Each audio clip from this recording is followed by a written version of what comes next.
Hello hi guys, good morning అందరికీ. మా ఇంటి ముందర చెట్లు అయితే చూపిస్తున్నాను, చూసేసేయండి. చాలా మంచిగా వచ్చేసాయి.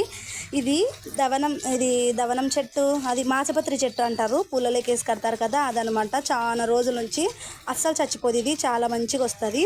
ఇటు సైడ్ వస్తే చిన్న మొక్కలు చూస్తున్నారా, అవి అయితే దానిమ్మ విత్తనాలు వేసింటే దానిమ్మ చెట్టు వచ్చేసింది. ఇటు సైడ్ మనీ ప్లాంట్ అనమాట. ఈ మనీ ప్లాంట్ అయితే మంకీస్ అస్సలు ఉండట్లేదు, ఇగురు వచ్చినట్టల్లా తినేస్తున్నాయి. ఇంక ఇక్కడైతే మంచి కాకరకాయ చెట్టు, చాలా హ్యాపీ అనమాట. కాకరకాయ చెట్టు ఎంత మంచిగా వచ్చిందంటే ఇప్పుడు పూత వచ్చేసింది, పిందులు కూడా వచ్చాయన్నమాట. చిన్నగా ఒక చోట ఎక్కడో పిండి వచ్చింది, కనిపించట్లేదు. ఇది చూడండి, పిండి చాలా బాగుంది. నాకైతే ఈ కాయ కోసం వెయిటింగ్ అనమాట. హ్యాపీ కదా, మన ఇంట్లో మనం పండించుకొని తింటే ఎంత బాగుంటుందో.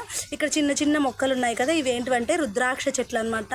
చూసింటారు మీకు, రుద్రాక్షలు రెడ్గా వస్తాయి చూడ, అవి పూలు ఐడియా ఉంటుంది. ఇంక ఇదైతే గుంటగరగడాకు అనమాట. ఒక 2 మొక్కలు ఉన్నాయి. గుంటగరడాకు చెట్లని చాలా మంచిగా కాపాడుతున్నాను. నాకు హెయిర్కి మంచి కేరింగ్ అనమాట ఇవి. ఇదైతే కనకమరాల విత్తనాలు అనమాట. కనకాంబరాల చెట్టు మొక్క నాటినాను, కొమ్మ కనకాంబరాలు, అది ఇట్లనే ఉంది, ఇంకా పైకి రావట్లేదు. ఇంక ఇటు సైడ్ వస్తే మెంతికూర ఎంత బాగా వచ్చింది చూడండి. ఒక 10 days బ్యాక్ వేసాను, అప్పుడే ఇట్లా వచ్చేసింది. ఇంకా ఇది 2 days ఉంటే కోసేయచ్చు అనమాట. ఇదైతే డ్రాగన్ చెట్టు కూడా ఎంత బాగా వస్తుందో, మా పక్కింటి అక్క ఇచ్చారు, చాలా బాగా వచ్చేస్తాయి. ఇటు సైడ్ వస్తే ఇది కొమ్మ కనకాంబరాల చెట్టు అనమాట. ఇప్పుడు కార్తీక మాసంలో ఈ కొమ్మ కనకాంబరాలు కొమ్మ నాటితేనే వచ్చేస్తాయి అనమాట.